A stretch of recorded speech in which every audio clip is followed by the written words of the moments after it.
मैंने राइफल को पानी में भिगोया, फिर उसे रेत में फेंककर अच्छी तरह रोल होने दिया ताकि उसकी मजबूती की जांच की जा सके। इस कड़े टेस्ट के दौरान ज्यादातर बंदूकें या तो जाम हो गईं या उनके कारतूस बाहर नहीं निकल पाए, लेकिन सिर्फ एक राइफल लगातार चलती रही। वह AK-47 थी जिसे मैंने खुद बनाया था। बचपन से ही मुझे बंदूकों का बहुत जुनून था और मैं अपने आप ही साधारण किस्म के हथियार बना लेता था, जिसके बाद आगे चलकर मैं सेना में एक टैंक सैनिक बन गया। एक भीषण लड़ाई के दौरान मेरे टैंक पर दुश्मन का हमला हुआ, जिसमें मैं जिंदा तो बच गया, लेकिन मेरा एक हाथ बुरी तरह जख्मी हो गया। अस्पताल जाते वक्त हमारा ट्रक कीचड़ में फंस गया और घायल सैनिक उसे धक्का नहीं दे पा रहे थे, इसलिए कप्तान मुझे अपने साथ लेकर मदद ढूंढने निकले। जैसे ही हम एक गांव में घुसे, एक घर से 2 दुश्मन बाहर भागे और कप्तान ने तुरंत उन पर गोलियां चलाकर उन्हें ढेर कर दिया। लेकिन जब कप्तान तीसरे दुश्मन की तरफ बढ़े तो ऐन मौके पर उनकी बंदूक जाम हो गई और अगले ही पल दुश्मन की गोली लगने से वह जमीन पर गिर पड़े। मैंने बिना कोई वक्त गंवाए तुरंत कदम आगे बढ़ाए और जब तक दुश्मन अपनी बंदूक रीलोड करके कप्तान को संभालते, मैं तेजी से दौड़कर कप्तान के पास पहुंच गया। मैंने जांच की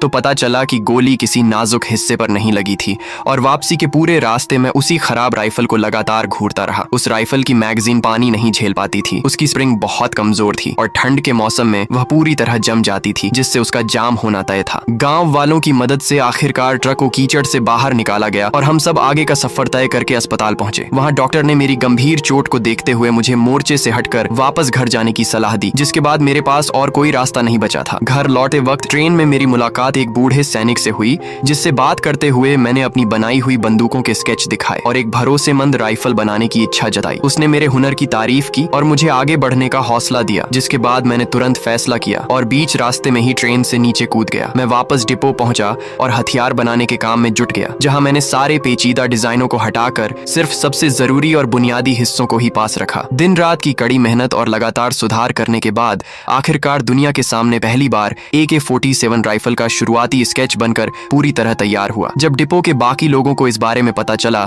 तो वे सब मेरे आसपास इकट्ठा हो गए, क्योंकि उनके परिवार वाले भी मोर्चे पर लड़ रहे थे और उन्हें एक अटूट हथियार की जरूरत थी। कमेंट करो, पार्ट 2 वीडियो मिल जाएगी।